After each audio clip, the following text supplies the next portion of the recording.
Welcome to the Cornbread and Kool-Aid podcast for fans of the Detroit Lions. And after the day, it's kind of tough, right? Other football teams or the Detroit teams, whatever you're a fan of, I appreciate it. My name is Demetrius. I always acknowledge the Godfather, Mike Ward, the super producer extraordinaire. We are week 9, I want to say, of the 2025 NFL season. 9, maybe 10. 9 is right. Okay. So, every now and then, for the most part, I love this podcast. When I don't do a podcast, understand there's a good reason. It is probably something medical or travel, or there's a really, really good reason I can't do it because I enjoy it. One might think that I don't enjoy it right now, that I won't enjoy it today, that this is not a podcast that I want to do. That is a logical assumption. I don't blame anybody for thinking that. But that's actually not true. So there is a degree of, when I watch a game like we watched today, what the podcast does for me is it allows me to get through it. Whatever we do here, 30 minutes today or 35 minutes, whatever it ended up doing, 40 minutes, I don't know. Very, very freestyle today. I got a whole bunch of thoughts. But what happens is when I'm done, and hopefully for you too, we've broken it down, we get what happens, we move on with our lives. If not, I might fester. And so, today should be good when I'm done. It's going to be rough because I said today was a podcast for fans of the Detroit Lions. Pissed off fans of the Detroit Lions is probably more accurate. I apologize in advance. There'll be a lot of water. There was yelling at the screen for the better part of 3 hours and frustration. So we're going to jump into it pretty straightforward to the format. This podcast, for anybody who might be new, is really just about, in general, we're optimistic. It's easier when we win than when we lose. But I want to walk through what I think I saw. And a lot of it is for me and my friends to get through it. Hopefully, if you're a fan and you're watching it, it helps you get through it too. So I'm going to jump right in. Today is basically some high-level stuff. Then I'm going to break down some key moments of the game. And then we'll do our 3 questions. So nothing fancy today. We're going to pretty much stick to the format. And no, the Jared Goff jersey isn't coming down for the dude who is blaming Goff for today's loss. So high level, 27-24, I think was the final, home to Minnesota. I'm going to be, if you're watching, you know who I am. The Lions are better than Minnesota. That's not a shot at Minnesota.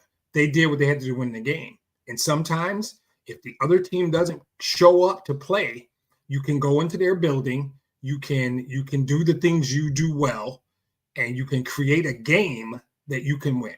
And what I mean by that is the Lions didn't really lead, didn't put any pressure on their young quarterback to do anything special. They stayed within themselves.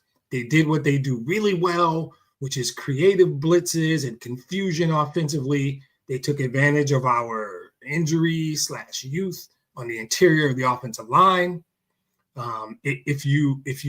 If I say the term A gap a lot today, just upfront, it's right up the middle, right? They were doing blitzes, a lot of blitzes in the A gap, either side of the center, between the center and guard on either side, right? This is where they were coming all day. They knew something. They saw something on film that said that's how we create havoc. It's not a coincidence that one of the guards is a rookie and the other is a second-year guy. That's not by mistake. Credit them, credit their. That's what coaches do. That's what good coaches do. Their offensive side, they move their quarterback around. They created a bunch of get the ball out of his hands quickly stuff. They coached so well today. And my brother sent the text late in the game. We got outcoached. One of my other brothers, right, feels like it was about the bye week. I'm not sure how I feel about that yet. As we go through, we'll talk about it. He'll probably be on and let me know what he thinks. I'm not sure I'm going to blame the bye week because you took the week off 2 weeks ago. You did a normal week of practice this past week. The bye week shouldn't have been an issue. So high level, They looked rusty. Personally, I don't like the blueberries anymore. That's a side note. The blue on blue uniforms, don't love them. But everybody didn't show up today. That's probably grammatically the wrong way to put it. They like to talk about complementary football. When they win games, they say, hey, the defense gave us short fields. Special teams gave us short fields. They put the offense in a position to be successful. The punter buried the other team inside the 10 and gave the defense a chance to flip the field, right? That's complementary football. Today was whatever the opposite of that is. For me, today was, this is the kind of thing that has people who don't really know football or who lead with their emotions. They can know football, but they lead with their emotions. They're going to start saying SOL and stuff like that. To me, it was just a bad game. And it was a bad game by literally everyone, right? I will often say I like the football product, but what I'm most happy about the last 2.5, 3 years as a Lions fan is I like the organization.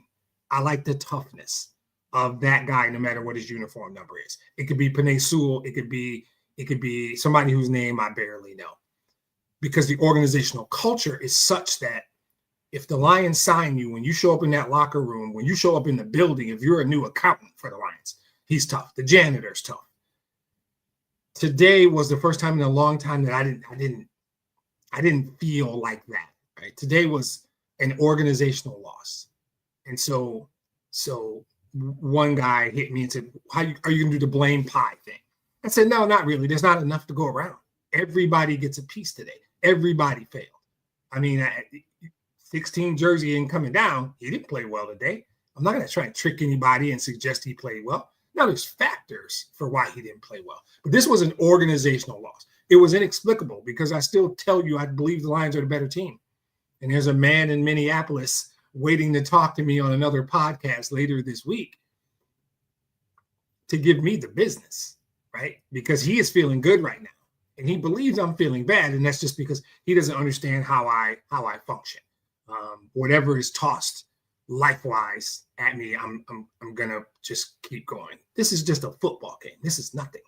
Real life stuff is way harder and way more important. It's nothing. My team lost a game today, right? But I don't like how they lost, right? This is the kind of stuff that's going to have people saying things that irritate me about this football team. They're still 5-3, and the Packers lost. So they literally lost no ground. They're half game out of first. They still play the Packers on Thanksgiving. Everything they want to do is still in front of them. Win the North, host a home playoff game. None of that matters. But what you're going to get all week on the radio in the afternoon is all of those guys. Those guys who have just been waiting in the wings for better parts of 2 years to come out and say stuff. They're gonna revisit every win and suggest the Lions didn't beat anybody good. And Cleveland and Cincinnati aren't that good. Those wins, the Bears are whatever. That's what they're gonna do. Bears won again, are starting to look really good, but they're gonna revisit every win and question if it was good. And they're gonna look hard at the losses and say when they played good teams, Kansas City, Green Bay, we lost, right? That's fair. I can't push back on any of that right now as we sit here, because if we go through the pie, everybody had a bad day. The coaches had a bad day. Everybody knows I love Dan Campbell. Everybody had a bad day today. The offense wasn't creative. They had a point where I think they went 3 and out 3 straight times. The defense, particularly against the run, was getting gashed, which in theory should be a strength of this football team. So everybody, the offensive line certainly didn't play well. My quarterback didn't play well. I don't know if you blame running backs when the offensive line played poorly. I think the offensive line play contributed to both Goff and the running game, but some of that is play calling. It was just sloppy. I used the word sloppy in the descriptor. It was a sloppy game all around. Everybody didn't show up. Again, I don't know if that's the right way to say it, but everybody didn't show up. This is a running team, and when they can't get the special teams was subpar. They gave up 2 long returns, one touchdown that got called back because of a penalty. They gave up a blocked field goal. Like everybody did their part in this crappy loss. And sometimes they do that in a win. Sometimes they did, the Vikings did their part, by the way. It is. I'm not diminishing the Vikings. If I think they're a good football team or not is irrelevant. They played better today. Make no mistake. And that's the trick with the NFL. And we talked about this. We've done grades and said if you show up and you play a C-plus game, a bunch of teams in this league will beat you. We talked about how it doesn't matter where the game is. I don't care where the game is played. Most teams in the league give the Lions a game today. There's 12, 15 teams in the league beat the Lions today, no matter where the game is played, if you play that effort. Penalties are part of it. Costly penalties, dumb penalties. They did everything to contribute to losing this game. So it's not hard to analyze this game. It kind of sucks. There were some injuries I didn't love, but at the bye week thing that Terrence is throwing at me, I don't know, bro. I don't know. It was making sense during the game, but I think that their bye week was not this past week. They went through a normal week of practice. I didn't hear anything special. They got guys back. This effort should have been better. This is everybody. So I'm not going to point at one individual guy. It's too many, right? Like we used to do on the positive side. It's too many. So my high level is just disappointing. It's a disappointing performance. I'm sure they feel the same way. I'm not saying anything they don't already feel. A very disappointing performance. Like this should have been after bye week, come back healthy, a nice get right, solid, go do your business, get a win, get ready for these 2 tough road games. And now it opens up this box for people to say what they say, which is fine. It'll all go away, when you win. But it's disappointing. I admit disappointing. Kansas City wasn't disappointing. I thought Kansas City played well, right? Even Green Bay wasn't disappointing. They were on the high from the trade. It was the opener. It was there. This one was the first disappointing one. And it's tough because last year we didn't have one of these. The Washington game was this, right? The 2 regular season losses weren't like this, where the Lions just played peanut butter spread across every element of the organization, an absolute poor game, right? There are descriptors, but I'm trying not to cuss. And this game is ripe for many swear words, but we're not going to do that today. So we're going to talk about the game and then take some questions. So should have been, you're the better team. You're at home coming off a bye. It shouldn't have been like this, right? The first drive was excellent. We'll call that the Sam Laporta drive, right? Really good drive. Goff was sharp. I thought maybe they were going to exploit something there. But Minnesota gets a great kick return and immediately answers. And then the second drive. And that was, I immediately had concerns because the word I think I used, I text my friend Art, I text my brothers, I think I used the word disjointed. And they, even in Kansas City or early against Green Bay, they didn't really look disjointed. Right. So Andy brings up this great point of, as much as I like 16, I'm honest enough to tell you he has played behind a really good offensive line most of the time in Detroit. And when the offensive line doesn't perform, he looks like a different guy. He had a game last year against Minnesota, ironically, where he went 18 for 18. This is where the thing about him is. And you can say that about, I think, most quarterbacks, not named Mahomes or maybe Allen, possibly Joe Burrow. The offensive line has to protect them or play well for them to be good. If you take out those 3 or 4 guys, maybe Herbert, possibly Lamar, where are all these guys who can play really, really well? Now, forget play well, who win games behind a bad offensive line.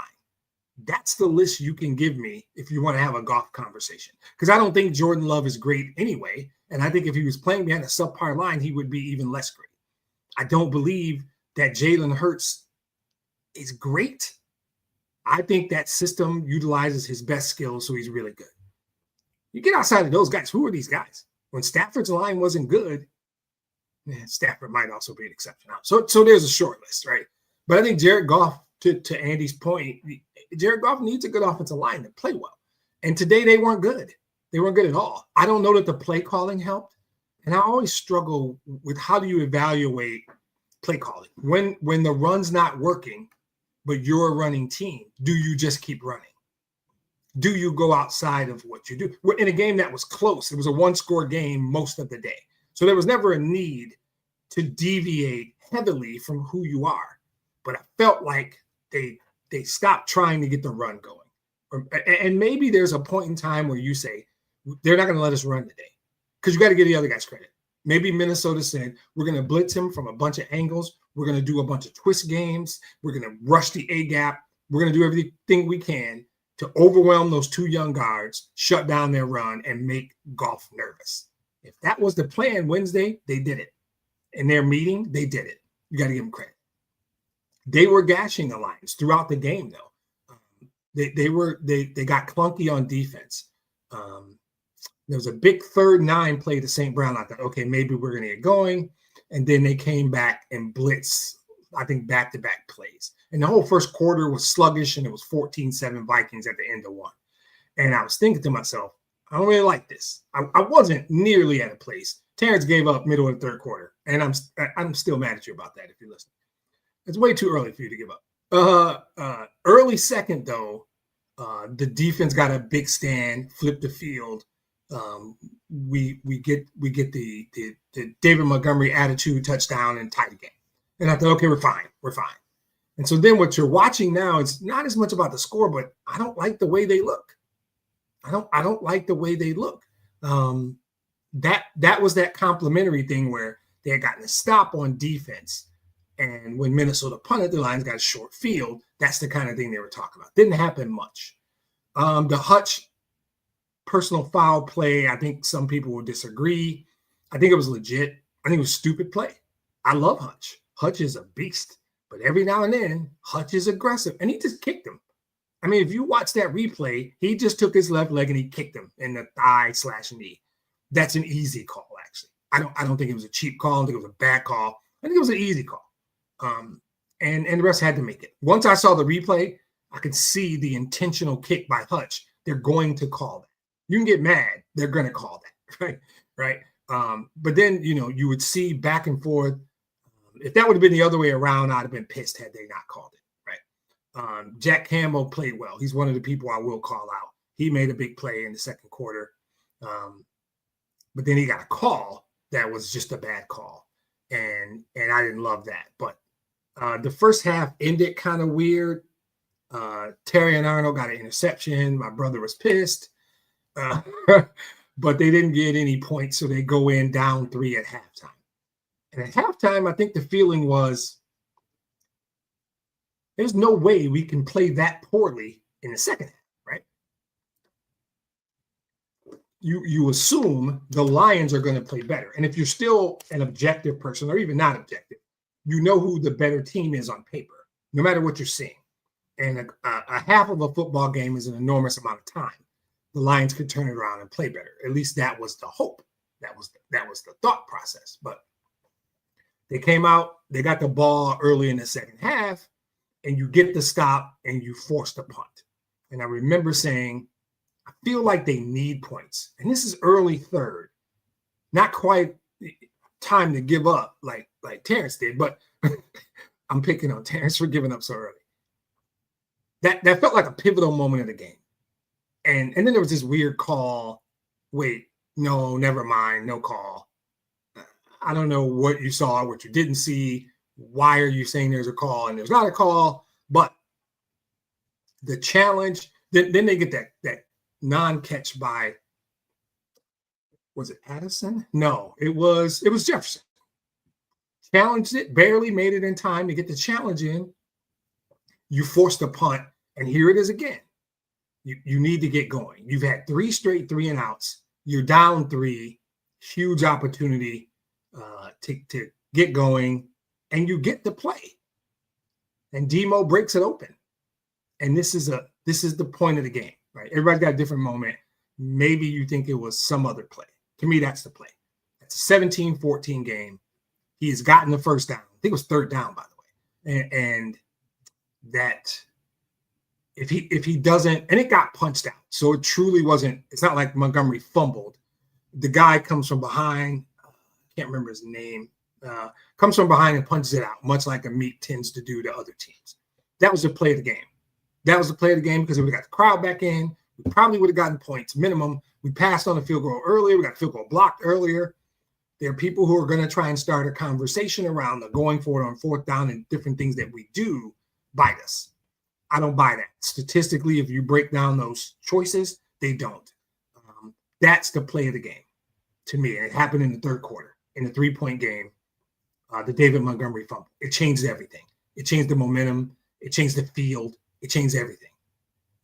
And at that point, they get the ball there in the red zone, and you got an opportunity to hold them to a field goal, keep the game, and you allow the guy to make a play with his feet, which we normally struggle with. We have struggled with historically, but Anzalone took a horrible angle. I'm not beating up Anzalone because I love Alex Anzalone, but on that play, he either misjudged how quick JJ was, or he just took a bad angle. But Anzalone had a chance to make that play, and it's little things like that. When you add up 7, 8, 10 of those over the course of a game, that's how you lose. That's how you lose. It's a penalty here. It's a drop ball there. And St. Brown doesn't drop a lot, but he dropped one today. Hit him in both hands. Got to catch it, right? They score there. Now you're in the late third and you're down 10. Terrence is checked out, but you're moving the ball and penalties. That penalty kills a drive, right? And sometimes you're sitting there wondering, what do they need to do? And that was a moment where I wondered, you got to find a way to get JMO involved. I was prepared to come on this podcast and have somebody, one of the questions, or somebody say, what is the JMO problem? Which I've dubbed it the JMO problem. And what I thought it was why is it so difficult? Why are you allowing other teams to scheme you out of throwing the ball to JMO? Because that's the explanation I got last week was the other teams are doing things that don't allow you to throw to JMO. And I'm struggling with that. But they woke up with JMO in the fourth quarter and they started making plays, right? The blitzes were still getting home. The blitzes were still confusing Goff. I don't want to use confusing. That might be harsh. They were just giving him difficulties. It was confusing the O-line, and they were taking Goff off of his spot. Goff is very much a timing guy, right? And so late in the third, you're down. You needed a play, right?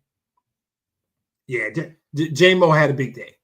Jack Campbell had a big game. Andy says J-Mo came through more than anyone today. I can't disagree with that. When it was time to step up, you got the field goal. Now you're back within 7. J-Mo made plays, right? He got a really bad penalty though, which I don't agree with that. The block in the back, that might have been a bad call. I would fight that one more than the Hutch kick, right? But they made a big fourth down conversion, and I'm not sure I would have went for to Laporta on a great throw by Goff. But at that point, they had 9 penalties for 75 yards. And the number might not seem big, although it's a lot of yards.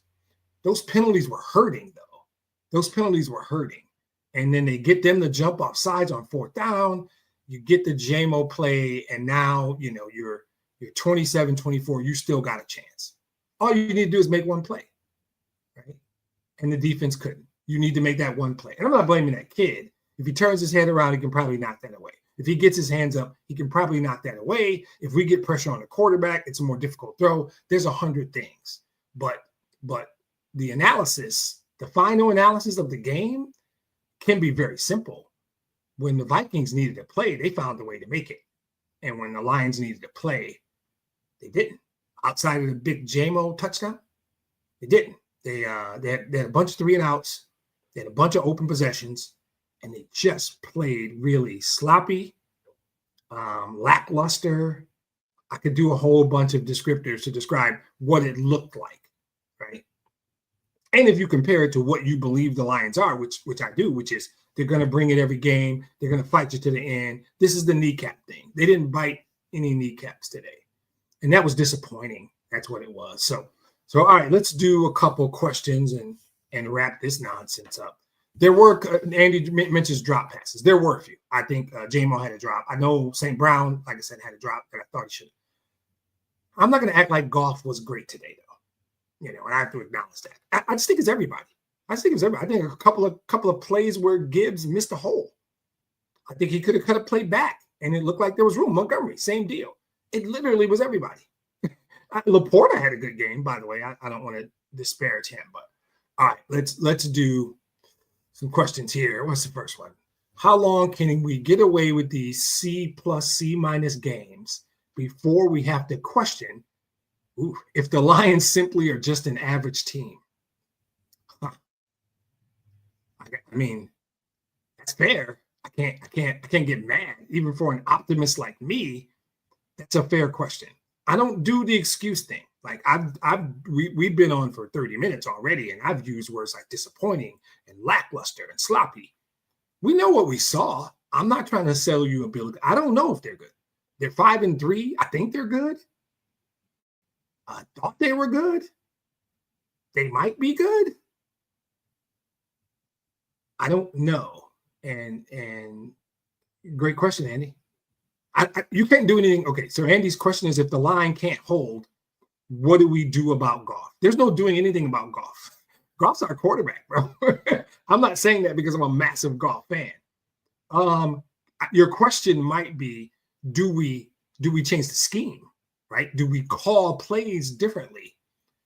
I think that Brian Flores is a unique defensive coordinator. He blitzes more than anybody in the league statistically. So you're not going to see what you saw today every week.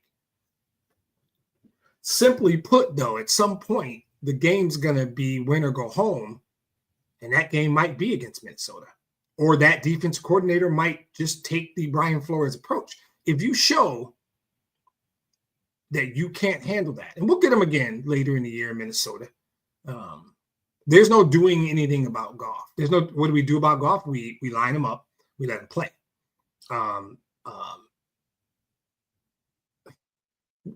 If Jared Goff goes down, none of it matters. And maybe that was your point. They're going to get Goff hurt. What do we do then? It's the Kyle Allen show, and this whole podcast changes. In terms of, when do we acknowledge that they might not be good? Yeah, that's a great question, right? I can't argue your question after a performance like this. They rarely look like they're not ready to play. They rarely look like they're not prepared. They rarely get, in my mind, outcoached. And when Kenny texted that earlier than I was prepared to hear, I was like, I don't know if it's coaching. And then I just started to feel like, damn, he might be right. Execution is still an issue. Players execute or don't. But if they're not in a position, or they're not in the right scheme, or they're not in the right play to execute, because, and what I mean by that, and I'm not trying to be like I'm smart guy. Most of you guys know what I mean. If you call a play that needs to develop, anything with JMO getting down the field, Goff has to have time. That play has to develop. Even if it's something that St. Brown goes underneath, if that's a 12 or 15-yard route, Goff's got to have time to let that develop. So now if you call that play and the players don't execute, is it the player's fault? When you know your guards are having a rough day and Flores is sending A-gap blitzes and killing you, is it you calling these long developing plays that you can't execute into maybe what Andy's point was? You're going to get Jared Goff killed, right? Is it the play calling or is it the players? If you're calling something I can't do, is it my fault or is it your fault? If you're calling something they have schemed up for, if you are calling plays that they have shown you through 2 quarters, through 3 quarters, they are defending. But then it goes back to the Lions are a running team. And if the other team is playing to run well, do you stop running and lose the game doing shit you're not good at, doing stuff you're not good at? Or do you keep trying to run because you run? That's what you do. I don't know. These are like all great questions. To me, if you give Goff a reasonable amount of time for the play that's called, my feeling, and the data supports my feeling, he executes. That's what he does. But the O-line drop-off is becoming real. Like the loss of Frank Ragnow landed today. Today, I thought about Frank Ragnow a lot. And okay, I had not spent a lot of time. I don't ever think about Ben Johnson. I don't really give a shit about Ben Johnson. I thought about Frank Ragnow today, right? Every team in the league has holes, right? So first we have to accept that to sort of answer your question. How do we decide if they're a good team or not? So every team in the league has holes. Let's start with that premise. The Lions' holes are becoming clearer to us as fans, clearer to the rest of the league, and maybe clear to them. By the way, Tuesday is the trade deadline. If Mahogany's knee/ankle looked like an ankle, they said knee. If that's really bad, and he was sort of doing the wave, like, see y'all next year, expect them to make a move on the offensive line. Everybody thinks they should make a move at corner, and maybe they should. Other people think they need. I think what the trade you might see is something on the offensive line. Decker went out but came back. Yeah, so I would expect some activity in the next couple of days, probably around the offensive line. My shorter answer to your question is I still think this is an 11 or 12 win team. I'm sticking with 12. Do I think there's 7 more wins on the schedule? Yeah, I do. I don't all of a sudden think we suck. I think we played poorly today. I still think there's 12 wins on the schedule. I think everything they want to do is still in front of them. You can beat the Vikings. You can beat the Packers. You can win this division, and you can still do everything you want to do. Yeah, Andy, he should be drinking the Kool-Aid, but that's who he is. And he's my brother, and I got to love him no matter what. Yeah, he should be drinking the Kool-Aid, but this is the thing. So my brother chimed in, for those of you who are not looking at the comments, and said we suck after a bye. I don't know if statistics support that. I didn't look it up. I will, because I'm going to call him out. And Andy's question to him, I think, was, shouldn't you be drinking the Kool-Aid? Yes, he's my brother. He should be, Andy. But he is a very pragmatic Lions fan. He is a very, sorry, I totally misunderstood Andy's point. I'm drinking water. He said, should not be drinking Kool-Aid. Very well done. Yeah, I don't have any blue Kool-Aid today. Good call. I'm going to start doing that for the podcast. I thought he metaphorically meant, should my brother be more supportive? Kenny loves the Lions no matter what he puts in the comments, guys. I should be drinking Kool-Aid, and I will. My final thought on the how do we know? The NFL is a tricky deal. They lost today. They definitely didn't get beat today. They lost today.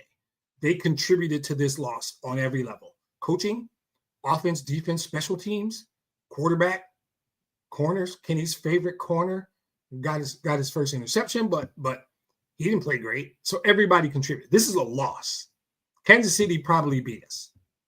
And Green Bay was so long ago, I barely remember. I don't think the Lions played well, but I think the Packers played well enough that I would call that getting beat. And the difference, I've said many times, when you don't play well, when you turn the ball over, when you make mistakes, when you have penalties, when you do dumb things, when you don't execute, and you help the other team gain the victory, that's a loss.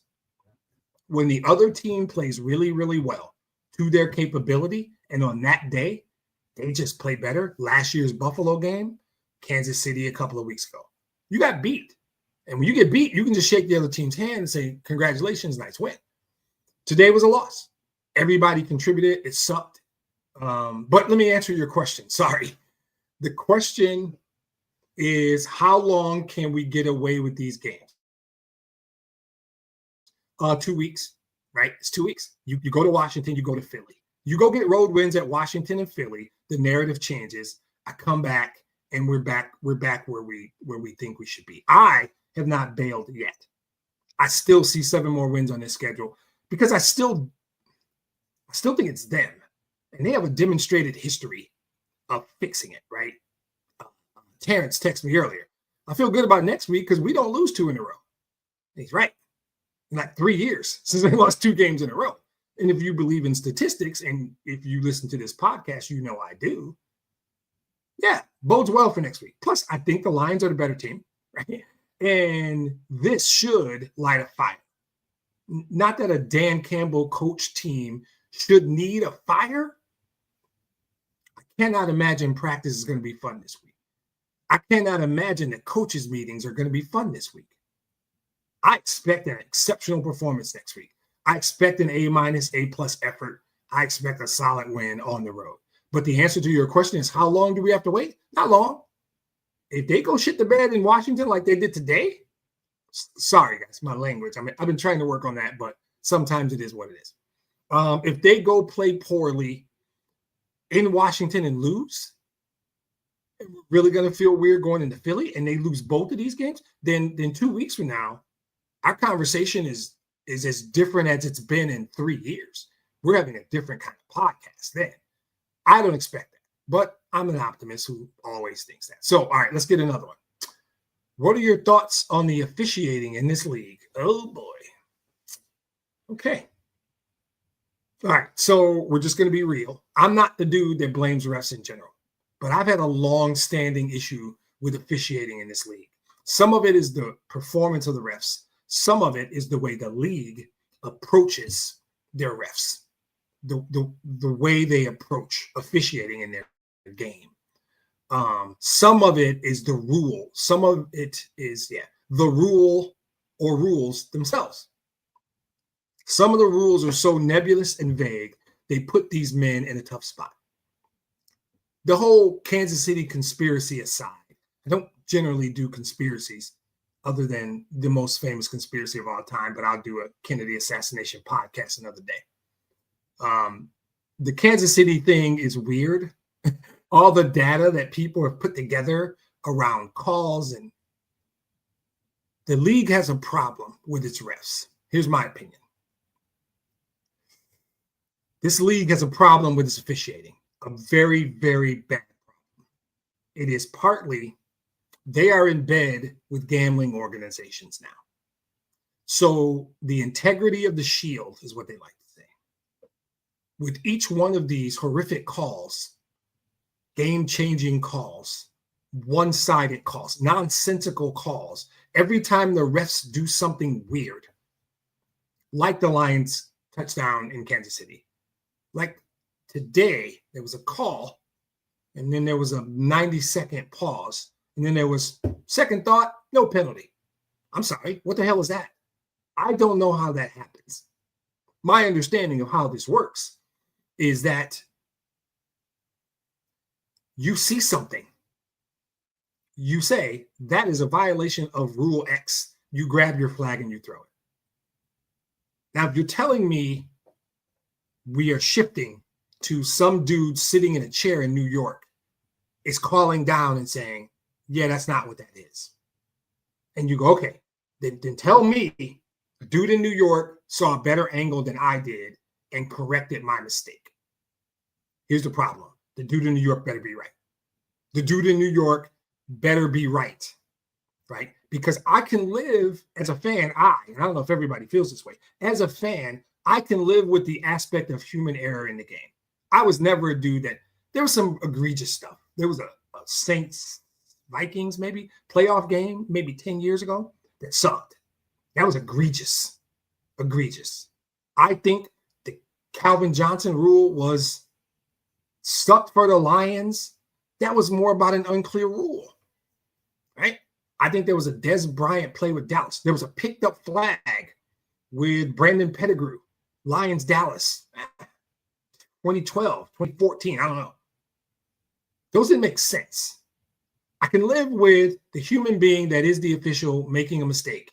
We can live with it. The egregious ones, but now we've gotten into this deal where there's some dude in New York. Okay. If that's what we're going to do, because you have an option. You have the option of making the rest full-time. Yes. Do you have to pay them more? Sure you do. Of course you do. Make them full-time. I don't need this dude being an accountant in the off-season or working at the library, delivering mail. Nothing against those jobs. This can't be his side hustle. Reffing NFL game, not when people are betting now. This is what I'm saying. People are putting money on these games. You are in bed with gambling organizations, and ESPN's got their own site. You changed 10, 12, 15 years, whatever it was, you tried to stay away from Vegas. You didn't want to get in bed with all of this. You made that decision that you would do it. You put a team in Vegas. You are partnering with sites. You're in bed with gambling. So now you cannot have these guys altering games. You cannot have these guys altering scores. You cannot do it. If you do it, at minimum, you make them full-time. You pay them full-time. In the offseason, they do what the players do. They train. They study the rule book. They watch film. You create games for them to go practice officiating. You make them full-time employees, let them unionize, whatever. Is it going to cost you? Yeah. If you don't do that, here's the risk you're running. And this is not This is my opinion. You're in a different world now. You're in a different world. Sorry. Andy's killing me. Andy's killing me in the comments. You're in a different world now. The integrity of your game is now everything. If people who are betting their rent money, people who run the sports books, don't trust the integrity of your product. You want to talk about taking the game down? CTE didn't take your game down because you don't really give a shit about head injuries of your players. I'm fine with that. They're grown men. They know what they have choices. They have choices. But you don't. You played the game. You act like you cared about player safety. You don't. Oh, the Guardian helmet, blah, blah, blah. You don't give a damn about player safety. Okay, cool. That didn't take your game down. People are like, oh, moms are going to stop letting their little boys play Pop Warner football. It's too dangerous. They were never really concerned about that. This league knows that they have the best business model potentially in the history of the world. They print money. Their arrogance, their hubris, that's what will take them down. And the thing that will is this. When the integrity of your product gets questioned, if this Kansas City officiating thing got legs and people actually start to buy it and they start to put data around it and people question your game, they question your officials. There were two things that happened in today's game didn't make sense to me. I'm not going to do a whole podcast about why they're picking up flags. Your option, if you don't want to have full-time refs and grade them and share their grades, have them sit down in front of the media, hold them accountable for their calls. Why did you make that call? And he can say, I saw the guy tug the jersey. We saw the call today. Or I'm sorry, this is a Michigan State thing yesterday. You see the call and you make the call. If you're not good enough, you need more training. But if you saw a call and you threw a flag, then you made the call. And if it turns out you were wrong, I'll live with it. Because you're a human being and you made a mistake. But now you're doing this. We got a dude in New York calling down. You didn't see it. You didn't call it. And some guy in New York. And then you lie to the media and say, oh, no, it wasn't a guy in New York. You're drawing questions yourselves. Because the other thing is, okay, then tell us who's the dude in New York. That's all you got to do. Put him on the screen. Let him say, this is what I see. This is why this call is that. You're not going to get grief. Transparency, make your officials better, and empower the refs on the field. My preference would be the dudes on the field at the game make the calls. Don't have some dude in New York looking at a screen, because I can do that. And that's just going to be more subjective. The game went on for years with 9, 10, 11 dudes on the field, whatever it is, making the calls, getting most of them right and occasionally messing up. And if you train them better, the number they mess up goes down and they get more of them right. You have a really, really, really bad problem with the integrity of your game right now. And I don't know if the league cares what I think or realizes how bad this is. I think the National Football League every week with every one of these lies and lack of transparency and the games they play with some dude in New York. Okay. You're going to have a problem. And it's going to be bad. All right, one more. What was the biggest issue defensively? I assume you mean today. So I don't know if it's the biggest, but it is certainly an issue. Is the concept is called breaking contain.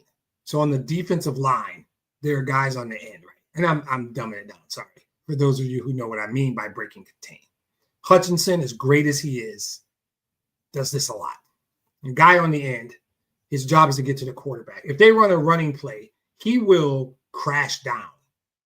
And if they trick him into crashing down, the running back or a tight end or the quarterback, somebody gets outside. This area should be contained in a straight line of the field. But if this guy crashes down, you have broken contain over here. Today, containment was a massive issue. They were having cutback runs that were busting open.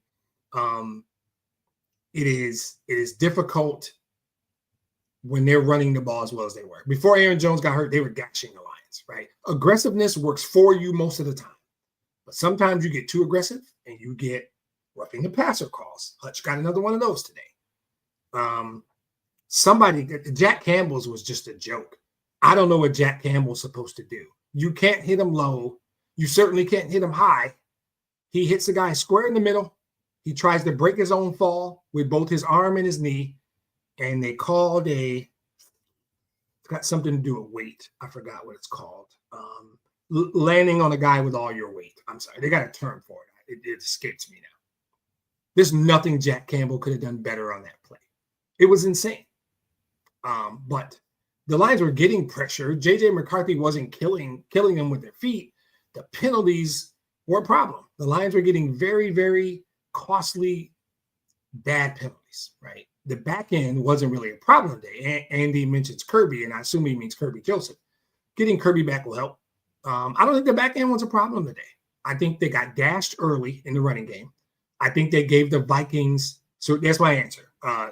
Contain, number one. They were getting gashed early in the running game. They gave the Vikings 3 short fields, and I want to say the Vikings got 17 points on short fields. Just you're doing nobody a favor when you're giving the other team short fields. And mostly because of that, JJ never felt stress. He never felt pressure in the game. Our offense didn't do their part. They should have put up a lot more points, and McCarthy should have been playing from behind, which is more stressful. They got to call more runs. They got to do more things, but they never really played from behind. They never put any stress on J.J. McCarthy. I think the Vikings led most of the game. Justin Jefferson played well. He had the touchdown. I don't even think he had 80 yards. I think Justin Jefferson was okay, but he didn't kill us. I think the answer to the question is that they gave Minnesota an easy day. They gave them an easy assignment. They didn't have to stress. They weren't playing from behind. They didn't have to throw a lot. The Lions committed penalties when we needed them to and dumb plays when they needed to. The offense never put any pressure. That last completion to Naylor might be the exception. That was a really good throw. So my short answer is the Vikings were never under any stress at all. JJ was never under any stress at all because the offense wasn't scoring. And the Vikings kind of did what they wanted to do. And it allowed them to just kind of play their game the way they wanted to play their game. And that's at the end of the day what it was. They gave them an easy assignment, right? And when you do that, committing penalties, not executing, dropping passes, getting beat, your running game. So yeah, that's my answer. Contain, gashed in the running game, never really created any difficulty for JJ. That was the real show. And that's everybody. Some of that is Shep, some of that is Hutch, some of that is the guys in the middle. It was a group effort today.